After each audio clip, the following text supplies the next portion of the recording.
Très heureux d'être parmi vous aujourd'hui à cet événement exceptionnel. Alors, à côté de Monsieur le maire de Thiès, Madame le recteur de l'Université de Thiès, Monsieur le directeur représentant du ministre de l'Enseignement supérieur, de la Recherche et de l'Innovation, notre ami Fadel, chers collègues, représentants de la ville, et puis très chers étudiants et apprenants. Si nous sommes tous réunis aujourd'hui, c'est pour vous, c'est pour la jeunesse sénégalaise, la jeunesse de la ville de Thiès. Autour d'un sujet qui nous préoccupe tous, votre employabilité, votre insertion professionnelle et la qualité du travail que vous allez avoir après vos études. C'est pour ça que nous sommes tous réunis. C'est ce qui nous préoccupe en premier. L'Afrique, le pays de la jeunesse par excellence, a misé sur l'enseignement supérieur, et sur l'apprentissage et sur la formation depuis quelques années, parce que c'est un besoin stratégique crucial. Mais face aux évolutions, face aux difficultés, nous nous retrouvons aujourd'hui devant un paradoxe. À la fois, nous manquons de compétences et en même temps, on ne sait pas comment très bien faire travailler ces compétences dans le tissu économique. Et donc, la solution est complexe et la solution requiert une table autour de laquelle se mettent tous les acteurs. Et c'est ce que nous essayons de faire aujourd'hui et c'est une exception. Avoir à la fois la société civile, le monde économique et le monde universitaire, les décideurs politiques, autour d'une même table est probablement la solution pour combattre ce fléau et relever ce défi d'une meilleure employabilité des diplômés, surtout des diplômés de supérieur. Nous avons effectivement, à l'Agence universitaire de la francophonie, lancé un nouveau grand projet structurant, un réseau de centres d'employabilité francophones, les CEF. Ce réseau sera présent dans plusieurs pays, avec une présence particulière au Sénégal, à double titre. D'abord, ça sera le premier pays qui va accueillir 3 centres. Un centre à Dakar, un centre à Ziguinchor, et puis surtout le centre de Thiès, qui est un centre à part, un centre particulier. Et c'est pour ça qu'effectivement, comme a dit Monsieur le directeur tout à l'heure, j'en parle un peu partout, parce que c'est une idée très innovante. Le centre d'employabilité francophone de Thiès, ce n'est pas un centre qui est inclus dans une université ou une école en particulier, c'est un centre qui est réellement au cœur de la ville de Thiès. Nous avons proposé à la mairie une approche nouvelle, une approche fédératrice, c'est-à-dire mettre autour, ensemble, toutes les structures universitaires, avec la société civile, avec le pouvoir territorial et le pouvoir public. La réaction a été immédiatement très favorable et très positive. Nous venons à l'instant, avant même de commencer cette cérémonie, de regarder les lieux, de découvrir les lieux que la mairie met à la disposition de ce grand projet et que nous remercions de tout cœur. Un très beau lieu, à rénover certes, mais nous allons y attacher ensemble pour que ça soit, et ça sera, l'un des plus beaux endroits que tout le monde voudra visiter à Thiès, parce que ça sera un bel endroit aménagé, accueillant, mais surtout d'où sortira les futurs grands cadres et les futures grandes compétences de ce pays.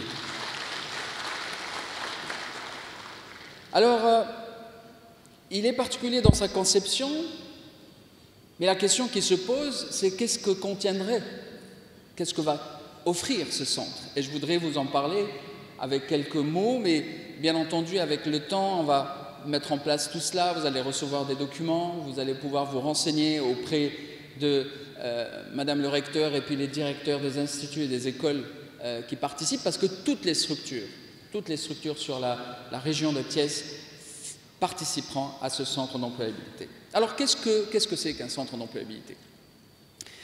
C'est d'abord un centre qui cherche à accompagner les étudiants avant leur sortie sur le marché de l'emploi. Je dis bien avant leur sortie sur le marché de l'emploi. On n'attend pas le chômage, on n'attend pas la précarité, on n'attend pas la difficulté qui peut parfois venir même hélas souvent venir après la diplomation, mais c'est avant. Pourquoi avant? Parce que ce qu'on a constaté en faisant des enquêtes auprès des employeurs, auprès des entreprises, auprès du tissu économique, c'est que ce qui manque pour une meilleure employabilité des jeunes, c'est des compétences complémentaires. C'est quelques savoir-faire, quelques savoir-être, quelques techniques à avoir en plus du diplôme. Tout le monde a des diplômes à la sortie de l'université. Mais la qualité de ces diplômes, la qualité des compétences, le niveau des compétences que nous avons en plus du diplôme font souvent la différence et c'est ce qui fait que le jeune est très employable ou pas, qui peut attirer le regard des entreprises ou pas, ou alors qui pourrait éventuellement être lui-même créateur d'emplois et je vais y revenir. Alors qu'est-ce qui manque comme compétence quand on est dans un diplôme universitaire classique pour que l'employabilité s'améliore, pour que l'insertion professionnelle se fasse plus facilement, pour qu'on soit une compétence attirée et qui attire tous les grands employeurs, notamment les entreprises internationales? Eh bien, nous avons 4 pôles sur lesquels nous allons travailler dans ce centre d'employabilité. Le premier pôle, il est assez classique, c'est l'accompagnement à l'emploi, c'est-à-dire tout simplement comment rédiger un CV, comment préparer un entretien d'embauche, comment se préparer aussi à chercher de l'emploi, comment savoir où se trouve l'employabilité, comment savoir où se trouvent les opportunités d'embauche, comment savoir le niveau de salaire qui existe, quelle est la différence entre le marché formel et le marché informel. Toutes ces informations sur le marché de l'emploi, il faut que le jeune soit conscient de ça avant même sa sortie de l'université. Et savoir se présenter, savoir mettre en valeur ce qu'il a fait, savoir mettre en valeur ce qu'il est, c'est très important. Et ça, c'est le premier pôle que nous proposons comme accompagnement dans ce centre d'employabilité. Le deuxième pôle, c'est une série de formations complémentaires, alors ce qu'on appelle en bon français les soft skills, ou les compétences douces, ou en tout cas, c'est des compétences non techniques. C'est des compétences qui se rajoutent à la formation d'un littéraire, à la formation d'un ingénieur, à la formation d'un médecin, peu importe votre formation, peu importe votre spécialité. Au-delà de votre spécialité technique ou pédagogique, il y a des compétences transversales, il y a des compétences toujours valables. Par exemple, savoir communiquer en public. Par exemple, connaître le tissu économique de son pays. C'est des éléments de culture générale, c'est des éléments de comportement en société. Toutes ces compétences sont aujourd'hui des compétences nécessaires, absolument primordiales, tout autant que la formation elle-même, que la formation technique de la spécialité de l'étudiant de l'université ou de l'école à laquelle il appartient. Donc ces formations, elles seront présentées à la carte. Pourquoi à la carte? Parce que vous tous les étudiants, n'ont pas forcément le même besoin. On a des avantages et on a des perfectionnements à faire. Et donc, on vous proposera une sorte de bilan de compétences.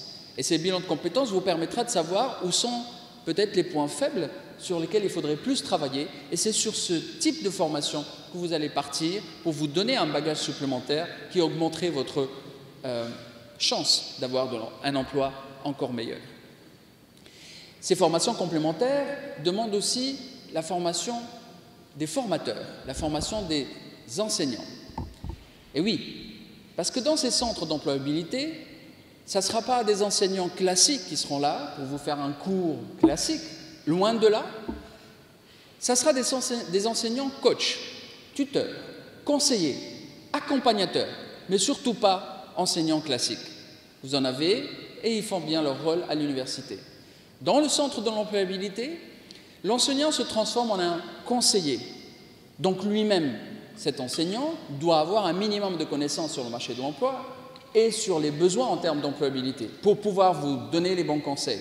Donc l'AUF va également proposer des formations aux formateurs, des formations aux enseignants et non pas seulement aux étudiants qui, alors bien sûr, c'est du volontariat à la demande des enseignants et ceux qui seront intéressés par ces formations, nous allons leur proposer justement les techniques nécessaires pour devenir des vrais accompagnateurs à l'emploi des jeunes diplômés. Pôle connaissance emploi, pôle formation complémentaire pour les enseignants, pour les étudiants. Et puis le troisième pôle, c'est un pôle assez spécifique, c'est le pôle des certifications professionnelles.